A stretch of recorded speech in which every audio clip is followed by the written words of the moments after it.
आयो लाल कयो झूलेलाल। कोई सिंधी ये न भूले कि उसका इतिहास ये स्वर्णिम इतिहास है, ये सबसे पुराना इतिहास है। दुनिया की सभ्यताओं की सबसे पुरानी सभ्यता के प्रतीक अगर कोई है तो वो हमारे सिंधी भाई है, हमारा सिंधी समाज है। और दोस्तों, सालों तक अंग्रेजों ने हमको इतिहास पढ़ाया, वही इतिहास हम पढ़ते रहे और हम लोगों को बताते रहे कि आर्य बाहर से आए थे, वो यहाँ आकर मोहनजोदड़ो और हड़प्पा में बसे।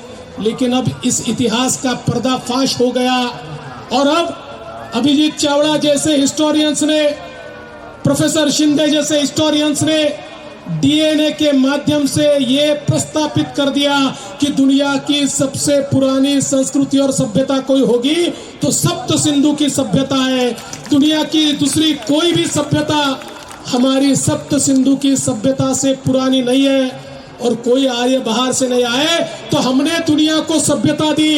अब ये पूरे तरीके से दुनिया में डीएनए के माध्यम से एस्टेब्लिश हो चुका है। हम बाहर गए, हमने सभ्यता दी।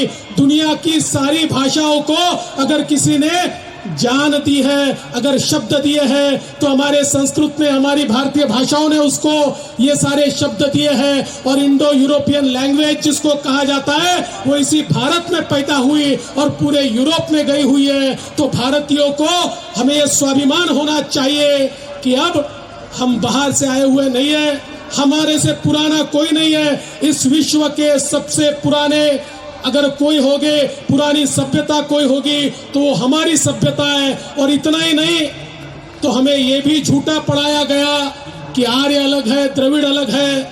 लेकिन अब R1A1A DNA इसके माध्यम से ये भी एस्टेब्लिश हो गया कि चाहे वो बंगाल हो, चाहे वो पश्चिम का गुजरात हो, चाहे वो साउथ हो या नॉर्थ हो, चाहे वो दलित हो या ब्राह्मण हो, हम सभी का डीएनए एक है और वो सारा डीएनए सप्त सिंधु की सभ्यता से आया हुआ डीएनए है।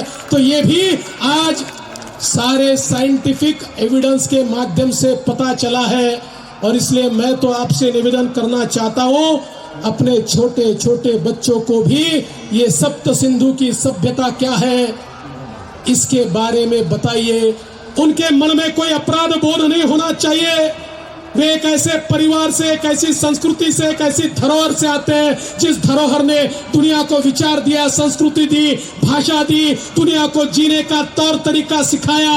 और उसका स्वाभिमान भी हमको होना चाहिए और उसका अभिमान भी हमको होना चाहिए। और इसीलिए मैं ये मानता हूं कि ये केवल मेला नहीं है, तो हमारी संस्कृति की याद फिर एक बार ताजा करने का एक ऐसा मकाम है जिसमें आने वाली पीढ़ियां फिर एक बार हमारे समाज को उसी ऊंचाई पर ले जाएगी जिस ऊंचाई के हम हकदार हैं और जिस ऊंचाई पर हम रहे हैं। और इसलिए इस मेले के लिए मैं आपको बहुत बहुत शुभकामनाएं देता हूं और भगवान झूलेलाल से प्रार्थना करता हूं कि जल्दी ही हमारे भारत देश को वो मकाम मिले कि जिस मकाम में सप्त सिंधु की इस संस्कृति को फिर एक बार हम पुनर्जीवित कर पाए। धन्यवाद। जय हिंद, जय भारत, जय झूलेलाल।